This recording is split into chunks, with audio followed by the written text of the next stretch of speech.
You are now listening to Soul Power to the People podcast with Tess Vergara.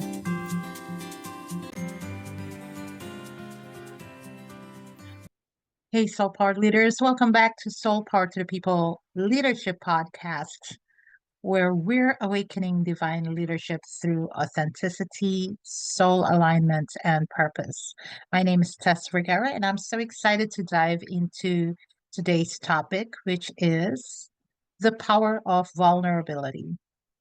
If you've been on this journey with me, you know that we've talked about discovering your divine gifts, the power of presence, and the importance of connection with yourself, others, and God. But today, we're going deeper into an incredibly powerful tool for leadership that often gets misunderstood, and it's vulnerability. I get it. The vulnerability can feel intimidating. It can leave us feeling exposed, unsure, even weak.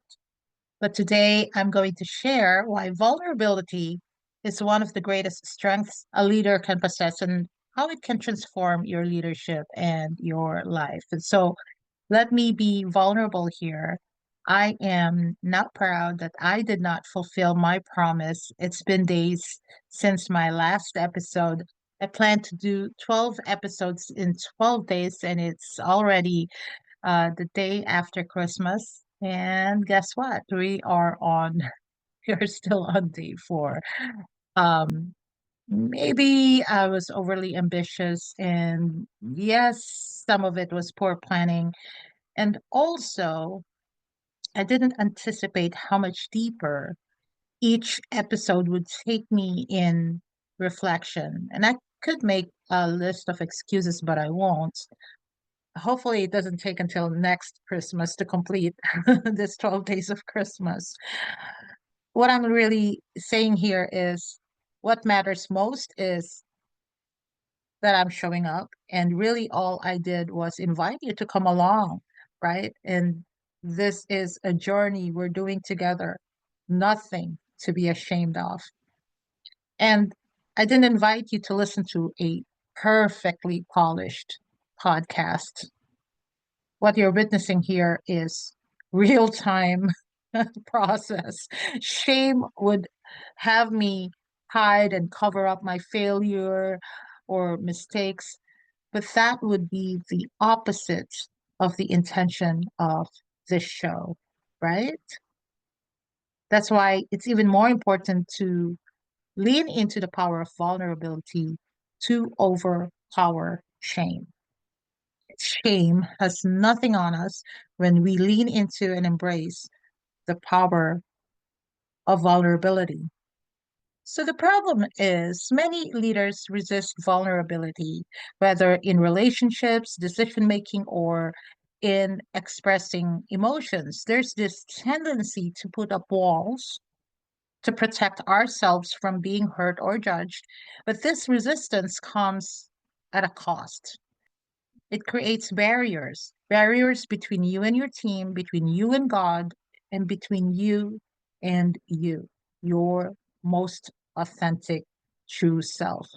And here's what most leaders don't realize that when we lean into vulnerability, we open ourselves to deeper connections, more authentic leadership, and more genuine results. So, vulnerability isn't about weakness, it's the key to being fully alive in the present moment, showing up with all your heart and leading with integrity. Why is this important? Because vulnerability is how we invite others in, how we create trust, and how we connect and lead with presence. So think about it when you show up as your authentic self, flaws, fears, and warts, and all, what people feel is your sincerity. The results are life changing when you embrace vulnerability, when you trust yourself, others, and God more deeply. You'll feel less isolated and more confident in your leadership. Your business and joy will thrive as you allow vulnerability to empower and strengthen you. And so, another vulnerability I want to share with you is that I have this insecurity that I can't articulate myself or express the message in a way that it will land. But in today's episode, I will try. Of course, it's just a fear. It's just insecurity. I have people telling me that, and the truth is, I am brave and courageous and clear enough. And still, there's so much more to learn. For example, how to engage you, the listeners of this podcast, right? And I'll learn soon enough. But right now, it's not stopping me from doing this episode. And I'm pulling in from powerful Bible verse that captures the essence of vulnerability, and that is 2 Corinthians chapter 12, verses 9 to 10. But he said to me, my grace is sufficient for you, for my power is made perfect in weakness. Therefore, I will boast all the more gladly of my weaknesses, so that the power of Christ may rest upon me. For when I am weak, then I am strong. So it's in those moments of vulnerabilities that God's strength shines through us. As leaders, embracing vulnerability creates a space for true power to flow, guiding our actions and relationships. The biggest mistake leaders make is thinking they have to have it all together. We're expected to be strong, decisive, and put together all the time, right? But the truth is, nobody expects perfection. True leadership is about acknowledging that we don't have it all figured out. My grace is sufficient for you. When we surrender control and let go of the need to be perfect, when we stop pretending and embrace our imperfections instead, then we invite growth and transformation. We become more effective and relatable leaders. And this is not a sign of weakness, but a conscious choice to trust in the process and the guidance we receive.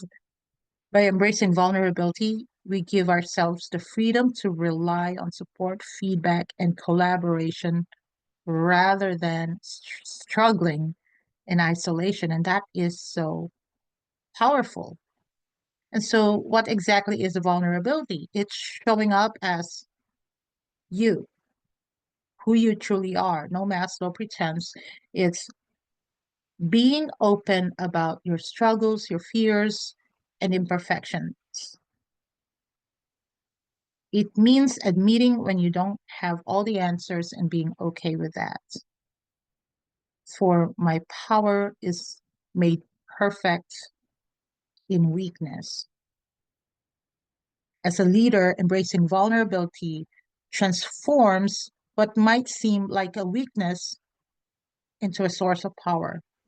Power doesn't come from perfection, but from embracing our imperfections, the full range of human experience, the our struggles, our challenges. It's through our vulnerability that we tap into resilience, creativity, and empathy. It's not about having all the answers, but about being open to the learning process. That's the true power in leadership.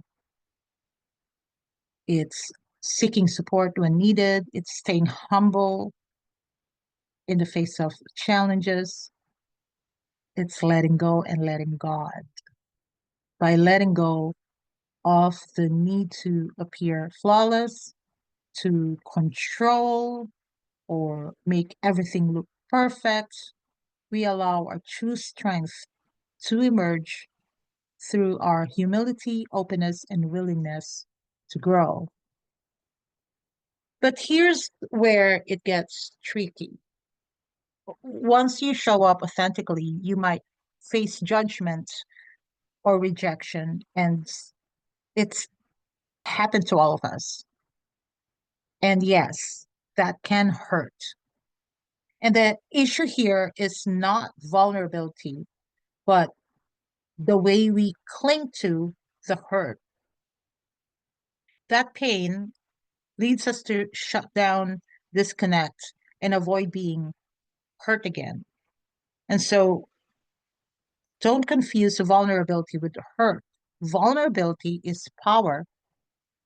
It's the courage to offer yourself, even when rejection feels real, when rejection feels possible. So resist the temptation to shut down. If the hurt keeps coming up, it means it's time to go deeper and resolve where the hurt is coming from. Therefore, I will boast all the more gladly all my weaknesses, so that the power of Christ may rest upon me. The hurt, the pain, it's coming from an old wound, not from vulnerability.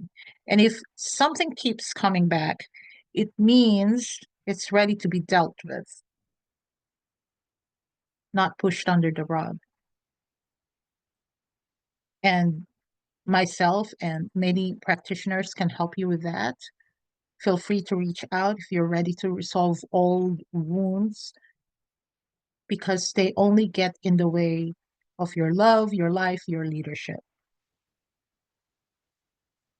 Therefore, I will boast all the more gladly all my weaknesses, so that the power of Christ may rest upon me. Don't bottle it in. Share it. Share it with someone who can hold space for you to be vulnerable. Brene Brown, a leading researcher on vulnerability, says vulnerability is not winning or losing. It's having the courage to show up and be seen when we have no control over the outcome. This is true leadership. Vulnerability is the courage to show up as your true self, knowing that it strengthens your leadership in ways perfectionism never will. And like I said, when we embrace our vulnerabilities, we open ourselves to growth, support, and opportunities for transformation.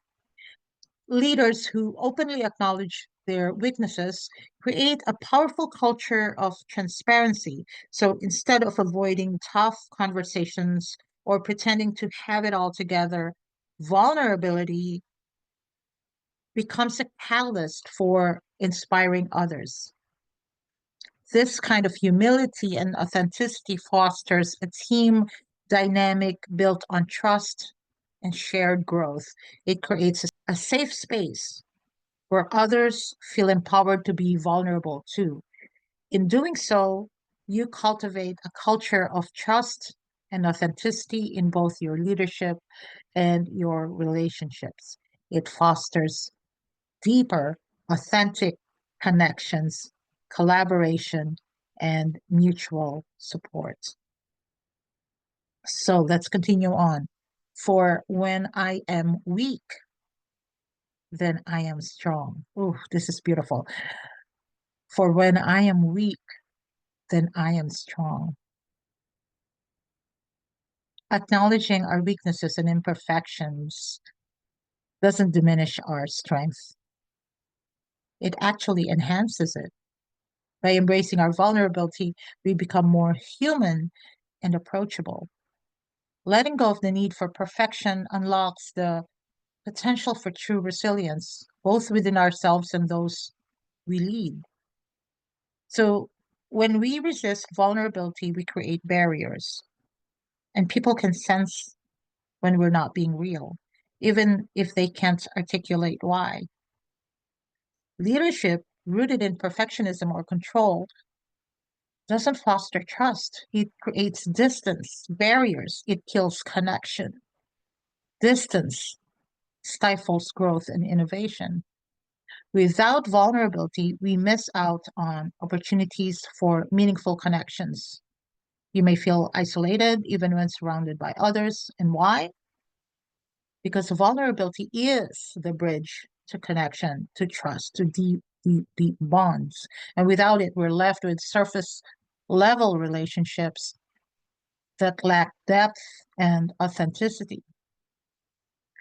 Without vulnerability, we risk feeling isolated, misunderstood, and disconnected from God, from our soul, our purpose.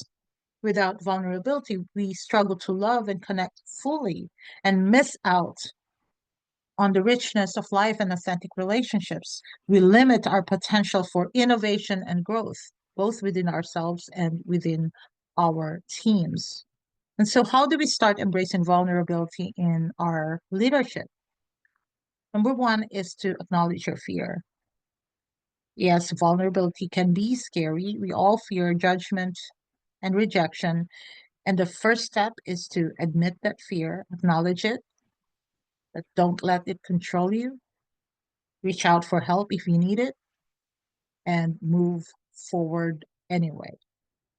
Number two is shift your mindset and see vulnerability as a strength, not weakness. It takes guts to be authentic, and it makes you a more relatable, trustworthy leader. Be transparent. Don't be afraid to admit you don't have all the answers. Share your struggles and your growth, and this shows people it's okay not to have everything figured out. Number four is create a safe environment. As a leader, you set the tone. When you show up authentically, you create space for others to do the same and encourage openness, and people feel comfortable bringing their whole selves to the table. Number five is practice self compassion. Vulnerability isn't about being perfect, it's about being real. So when you make mistakes, be extra kind to yourself. The more you practice self compassion, the easier it becomes to be vulnerable. Again, as leaders, we have the power to show others it's okay to be imperfect and to not have all the answers. And when we lead from this space of vulnerability, we give others permission to do the same, empowering them to step into their true power. And here's an exercise for you. So, in closing, I want to invite you to step deeper into vulnerability with an exercise. So, here's the exercise. Think about one area of your leadership or life where you've been holding back. It could be a conversation with your team, a decision you've been avoiding, or an emotion you've been suppressing. Take a deep breath, grab a piece of paper, and take a deep breath, and give yourself permission to show up vulnerably and journal your true feelings, your thoughts, your concerns about this particular issue. And notice how opening up in this way creates space within yourself to be vulnerable, to be curious, to release, to let go, to be honest with yourself. And so just journal that, whatever you're going through, whatever you're present with. And when you feel comfortable, bring it up with your coach or reach out to me and share how this exercise made you feel. And then I challenge you to take it a step further by having that conversation with your team member or leader where you feel authentic collaboration and connection are needed. All right. I have more exercises on my website, so be sure to come back and dive into those with me. Let me know what you experience, how it feels to embrace vulnerability in your leadership, and if you have any insights or comments, feedback for me. Part of vulnerability is for me to be open to hearing those as well. So make sure you let me know what those are. So as we wrap up, let's bring to mind our Bible verse one more time. But he said to me, my grace is sufficient for you, for my power is made perfect in weakness. Therefore, I will boast all the more gladly of my weaknesses, so that the power of Christ may rest upon me. For when I am weak, then I am strong. I hope you got these key takeaways. My grace is sufficient for you, meaning vulnerability is an act of surrender. It's surrendering control. Let go, let God. For my power is made perfect in weakness. Our weaknesses are not something to hide or be ashamed of. Acknowledge them, open up to your divine strengths that surpass your own abilities. And third, therefore, I will boast all the more gladly of my weaknesses.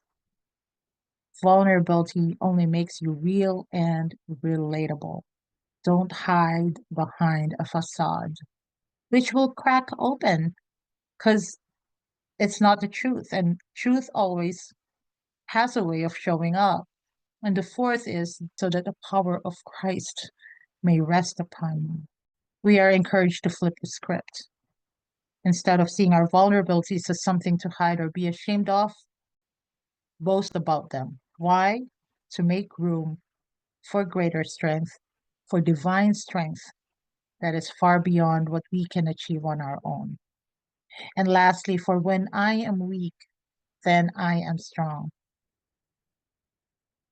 Vulnerability doesn't just strengthen us, it strengthens everyone around us, creating a culture of trust and mutual support. And with that, I thank you for joining me today. My name is Tess Vergara, and I hope this episode encourages you to embrace vulnerability as a strength in your leadership.